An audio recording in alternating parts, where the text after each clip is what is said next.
এই নবী আলাইহিস সালাতু ওয়াস সালামের বৈশিষ্ট্য বর্ণনা করতে গেলে আহারে আমরার নবী যে কত বৈশিষ্ট্য, ইমন নবীর উম্মত হইলাম, ইমন নবীর উম্মত দুনিয়াত আইসা গেছে, তার শরীরের মধ্যে কাপড়ের মধ্যে প্রস্রাব লাগলে নাফাকি লাগলে এই কাপড়টা কাটটা ভালাই দিলে পরে পাক পবিত্র হইছে, দুয়ার টোয়ে কুলাইছে না। আর আমরা নবীর খাতিরে আমরারে আল্লাহ এমন সহজ করে দিছে যে দয়া লাইলে পবিত্র। সুবহানাল্লাহ বলবেন না? কেবল কত কঠিন শরীয়ত ছিল অন্যান্য নবীর উম্মতের দ্বারা। প্রস্রাব লাগলে কাপড়টা এই কাপড়টা কাটতে ভালাই চল লাগছে, প্রস্রাবের জায়গাটা এমন দইলে এরকম পবিত্র হয়েছে না। আর আমাদের জন্য নবীর খাতিরে আল্লাহ পাক বিধান দিয়ে দিয়েছেন মুহাম্মদের শরীয়ত যে যৌতুক করলে কাপড় পরিষ্কার হয়ে যাবে, কেটে ফেলা দেওয়া লাগবে না। কোন সুবহানাল্লাহ। শুধু তাই নয়, আমাদের এই নবীর উম্মতের এত বৈশিষ্ট্য, অন্যান্য নবীর উম্মতের ব্যাপারে যদি কোন ধরনের এইভাবে গুনাহ করে লাইছে, গুনাহ করার পরে যখন সে তার অনুভূতি তার আসছে যে আমার অন্যায় হয়েছে, তওবা করতে হবে। আগের নবীর উম্মতেরা ওই মুসা আলাইহিস সালাতু ওয়াস সালামের উম্মতেরা, বনি ইসরাঈলের উম্মতেরা তওবা করার পর মন আল্লাহ ক্ষমা করে দিয়েছেন, কিন্তু শর্ত হইল তওবা করার সঙ্গে সঙ্গে নিজের জীবন নিজে দিয়ে দিতে হয়েছে, দুনিয়া থেকে বিদায় নিতে হয়েছে, নিজের নিজে মারতে হয়েছে। শুধু তওবাই না, তওবার পর আবার সাথে সাথে তওবার পর নিজের নিজে সে আত্মহত্যা করতে হয়েছে, নিজের জীবন নিজে বিসর্জন দিতে হয়েছে। এর নাম তওবা ছিল। কিন্তু আমরার উম্মতে মুহাম্মাদি, আমাদের নবী এমন নবী যে নবীর উম্মতদেরকে তওবার পরে নিজের জীবন নিজে দেওয়া লাগবে না, তওবার পরে আল্লাহ তাআলা তাকে বেগুনাহ মাসুম বানায় দেন। কোন সুবহানাল্লাহ। খালি ডাক্তার দিলই বা আল্লাহরে তওবার নিয়তে গুনি কিংবা দোষী হয় তবু তোমার দাস, তুমি ছাড়া কার কাছে করব ক্ষমার আশ। গুনি কিংবা দোষী হয় তবু তোমার দাস, তুমি ছাড়া কার কাছে করব ক্ষমার আশ।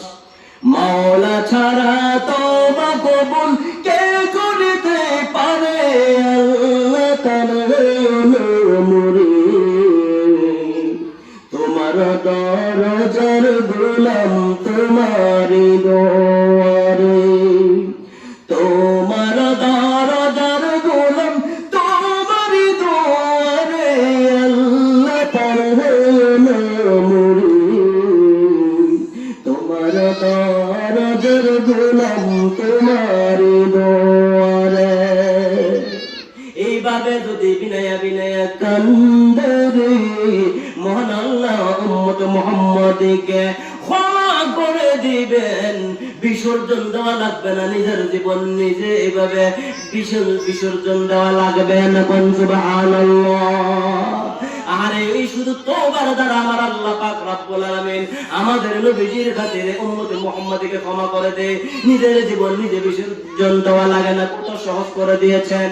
শুধু তা নয়, বলতেছিলাম আল্লাহ রাব্বুল আলামিন আমাদেরকে এমন এক নবী দিয়েছেন, আর এই নবীজি সাল্লাল্লাহু আলাইহি সাল্লামের পবিত্র জীবনের কোন একটা অংশ যদি আলোচনা করা হয় আর আমরা যদি শুনতে পারি, একে জোরে করে কঠিন ময়দানে মাহশারে মহান রব্বুল আলামিন ক্ষমার ফয়সালা করে জান্নাতের মেহমান বানিয়ে দিতে পারে।